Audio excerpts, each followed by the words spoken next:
السلام عليكم ورحمة الله وبركاته. عاملين ايه يا حلوين؟ يا رب تكونوا بخير.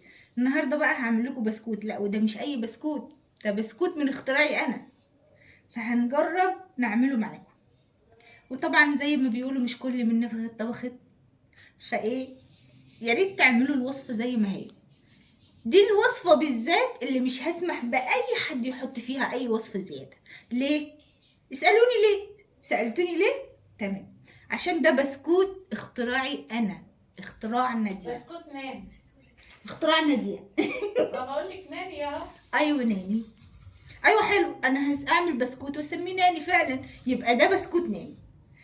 وهكتب لكم على الوصفه ان ده بسكوت ناني عشان يبقى ايه، الفيديو موثق، واي حد يشوف الفيديو ده ويعمله يكتب لي الطريقه عجبته ولا ما عجبتوش، بس هي هتعجبك.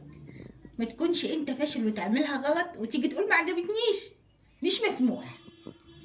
فتعالوا نرجع ونشوف المكونات ايه. دلوقتي دول كوبايتين دقيق وعليهم ذره ملح، ونقلبهم كده.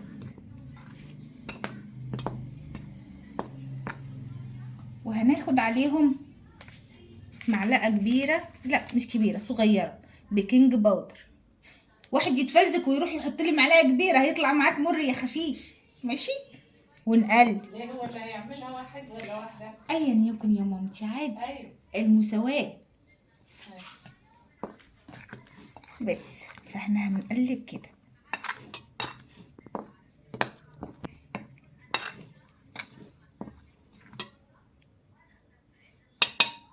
ونعمل ايه تاني؟ نروح نجيب السمنه. عندك سمنه؟ عندك سمنه عشان ماما بتقولي مش واحد اللي هيعملها. عندك سمنه حطي، عندك زبده حطي. هنقول نص معلقه، نص كوبايه. تمام. انا لقيت كيس عندنا في التلاجة بس طلعته طبعا عشان يبقى بدرجة حرارة الغرفة، كان مركون كده في قلب التلاجة فطلعته. بحتاجه في وصفتي ايه، محطوش. المهم يا حبيبي، نرجع في المرجوعنا.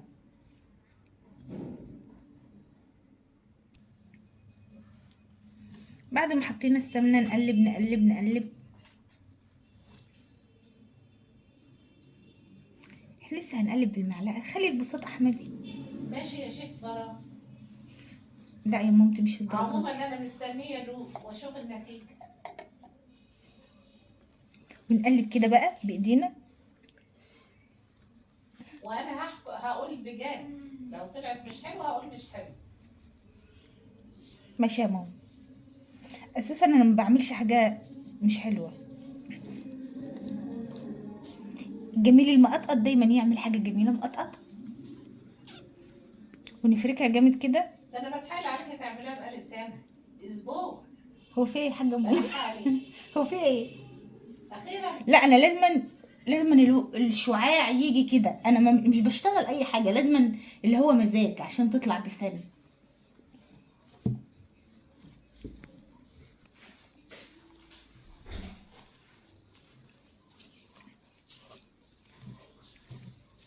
يعني احنا مثلا سهرانين الوقت ايه وقلنا ان ايه هتعمل لنا شوية بسكوت كده استنى ما اشوف نعمل. الساعة كام عشان اوثق اللحظة الجميلة دي. يا اياد، الساعة كام يا ماما؟ الساعة 11:02. 11 و2. طب هو فاضي. 11 و2 ماشي. مساء، يعني لسه ما جانيش عند منتصف الليل. بس يا حلوين، بعد ما فركناها حلوة كده هنعمل ايه بقى؟ هنحط نص كوباية سكر بودرة. نقلب.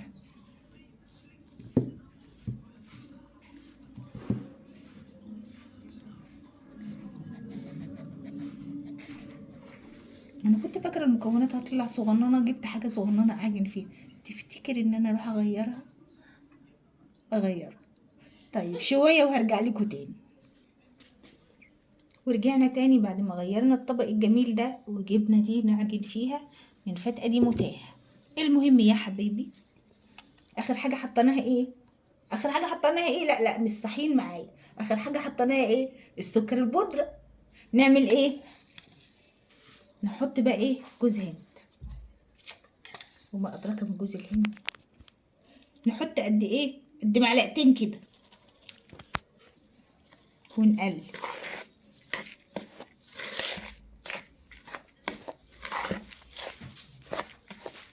لسه ما بقتش بسكوت، مجرد حاجات جافه قلبناها على بعض.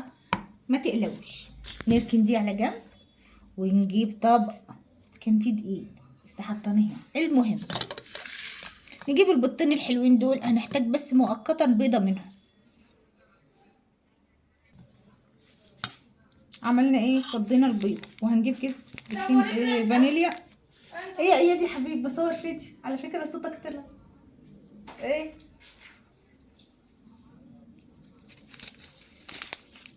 العب في هدوء يا اياد يا حبيبي.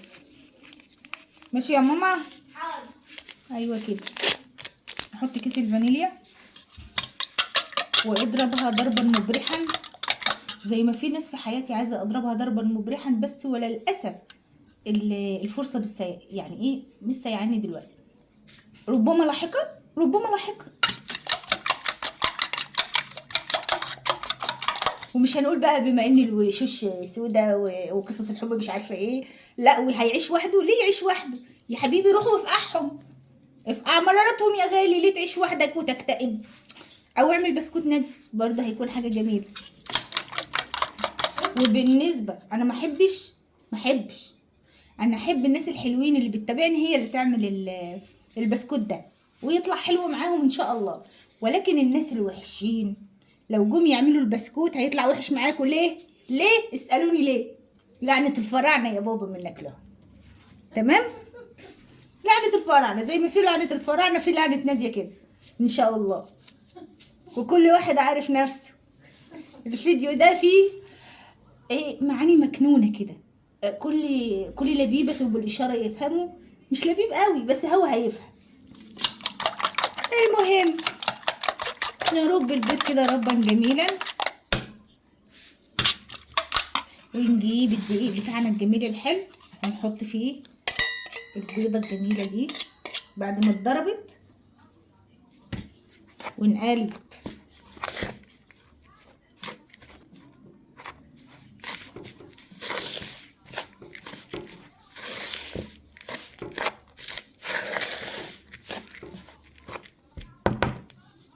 بعدين هنعمل ايه يا حبايبي بقى؟ كوبايه لبن جميله زي دي. هنعمل ايه؟ نعجن بقى. نحط كده شويه بشويه ونقلب زي ما تحتاج منك العجينه بقى. علشان ايه تكونيها هتحطي اللبن.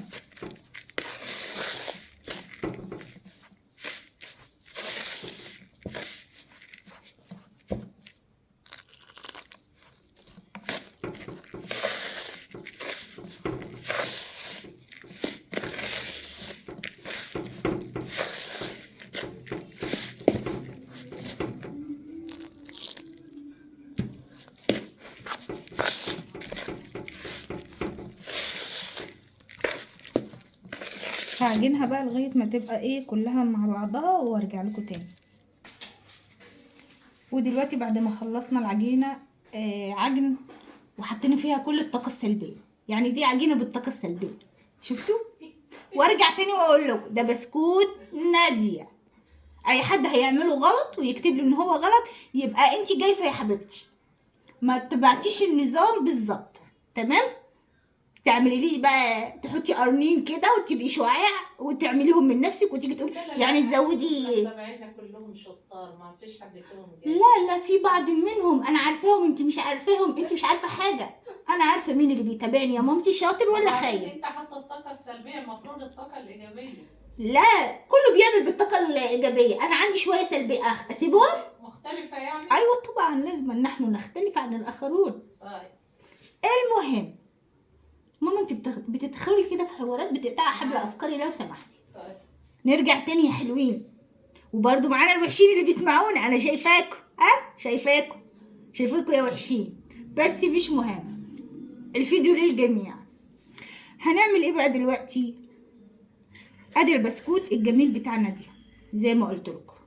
تمام يا مكهوري؟ ده البسكوت بتاع نادية وحطوا لي 7000 خط تحت ناديه. يعني انتوا وانتوا بتعملوا البسكوت اللي ما بيحبنيش ما يعملوش. عشان ايه؟ كل بسكوته بسكوت ناديه هتدخل بقكم كده ناديه ناديه ناديه ناديه. بلاش، انصحكم ما تعملوش البسكوت. المهم خلاص احنا نركنه في جنب كده. يا حلوين يا اللي بتسمعوني انتوا، خلوا الوحشين على جنب، اخدوا حيز كبير من حياتنا والفيديو. نركنها كده على جنب. شوفوا بقى، عايزه اوريكم الطبليه بتاعت ماما الجميله الصغنونه المسافرته دي. شوفوا حلوه ازاي، طبليه نونو كده. هنركنهم كده على الطبليه النونو. لو سمحت ارجع يا مصور هنا تاني، هنا ركز لو سمحت. وايه، وما تنسوش ان كان في هنا بيضه، كان في هنا بيضايه. طب سايباها ليه؟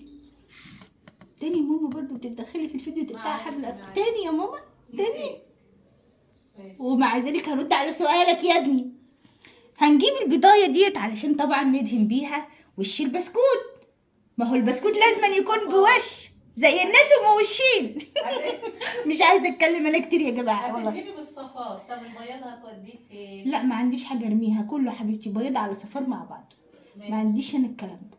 مش بفصل البيض عن الصفار. لازم الصفار بيبقى موجود في حياتنا، مش هيبقى موجود في البسكوت. فاهم يا سفرة؟ فاهمة؟ شايفاني يا بنت سفرة؟ يلا نرجع تاني للبيضة اللي فيها الصفار والبياض. حاسة ان الفيديو ده اخد منعطف اخر، يعني مش عارفة والله العظيم. بس هو مش عامل البسكوت قد ما هي فضفضة يا جماعة. ماشي يا جماعة. ونجيب كيس فانيليا عشان نحلي ريحة البيض، زي ما بنجيب فانيليا كده لحياتنا، بس فانيليا بتبقى من نوع اخر. يعني زي ما البيض له فانيليا بتحلي ايامه وريحته، احنا كمان بيبقى لنا حاجات زي الفانيليا كده في حياتنا بتحلي ايامنا وحياتنا. بس مش ضروري تعرفوها. يا لئيمين انتوا حشريين. طبعا حطيتوا ايديكوا على خدكوا كده وقلتوا يا ترى ناديه بتعمل ايه. مش هقول لكم، كفايه عليكم بس البسكوت. تمام يا حلوين؟ لسه برضو الوحشين بيتفرجوا على الفيديو وانتوا مش بتزهقوا يا عيال ولا ايه؟ المهم هنقلب كده. اتفرجوا اتفرجوا اتفرجوا عادي.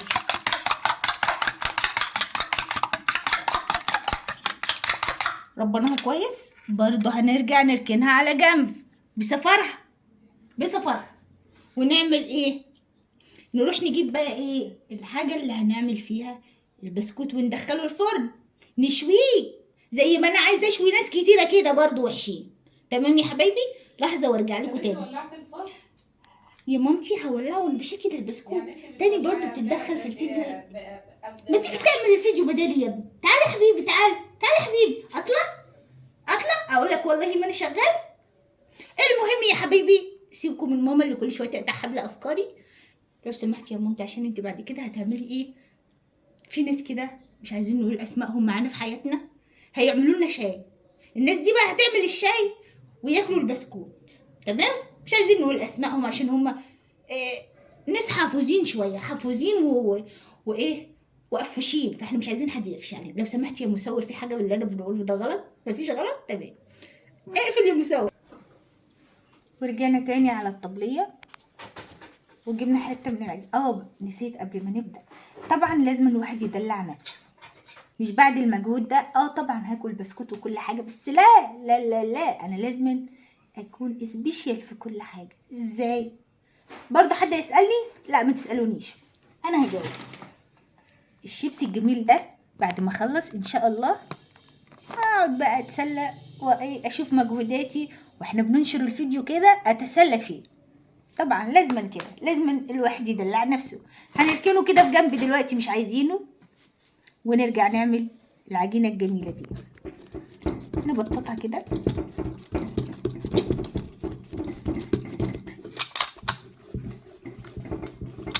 ونفردها كده زي ما في ناس عايز يتفرد وشها بالظبط كده. نفرده كده. سبحان الله.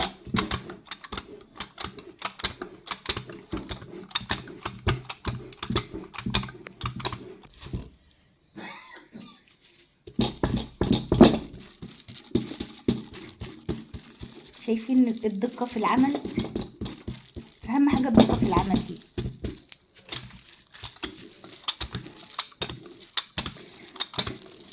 طبعا عشان تعمل بسكوت نادية ده لازم يكون انت ماهر في الحلويات، مش اي حد يعمل البسكوت ده. دي رسالة مني لكل اللي هيعمله، الا اذا اتبعت الخطوات حتة حتة وما تروحش تتفلزج وتحط من نفسك حاجة جديدة. احب اقول لك عزيزي المشاهد، الوحش سوف تطلع معاك وحشة. بس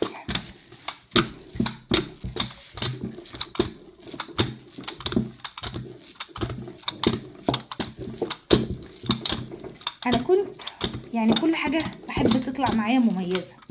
هتسألوني زي ايه؟ مش بس البسكوت، لا. كنت مرة في مكان ما دون ذكر اسماء يعني، وكانوا بياكلوا ايه؟ هقول لكم حاجة بسيطة جدا، اللي هو الفول العادي. الفول العادي المدمس بتاع كل المصريين العادي ده، انا اخليه عادي؟ لا طبعا.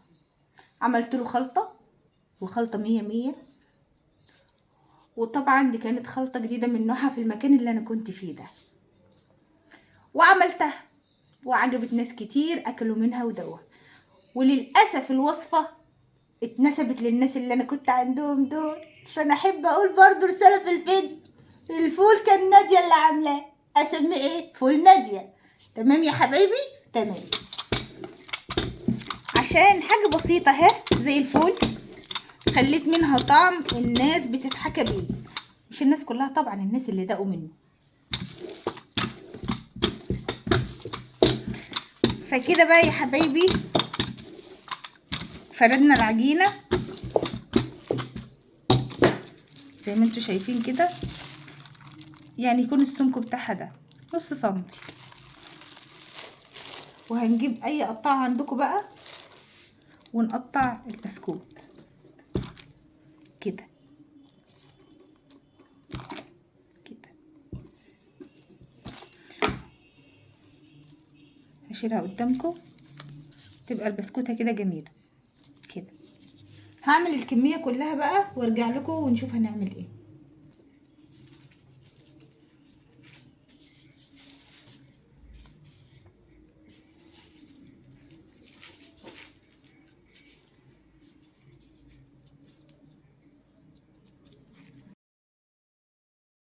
دلوقتي يا حبايبي بقى ايه، بعد ما عملنا الكمية هندهنها بالبيض اللي احنا ايه ضربناه بالفانيليا.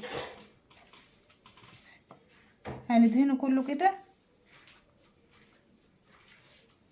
وعشان مدة الفيديو بس ما تكترش اكتر من كده لاننا لكينا بما فيه الكفاية، هعمل لكم بقى ايه حاجة بسيطة وبعد كده اكمل. وهنرش على الوش كده جوز هند. بعد ما حطينا البيض هنرش كده الجوز هند، وبكده خلاص انا هكمل كل الكمية وهحطها في الفرن وهوريها لكم بقى لما تطلع في الفرن. والى اللقاء في فيديو اخر ان شاء الله. تصبحون على خير واحلام سعيدة وكل حاجة كويسة للحلوين، الوحشين لا. باي باي.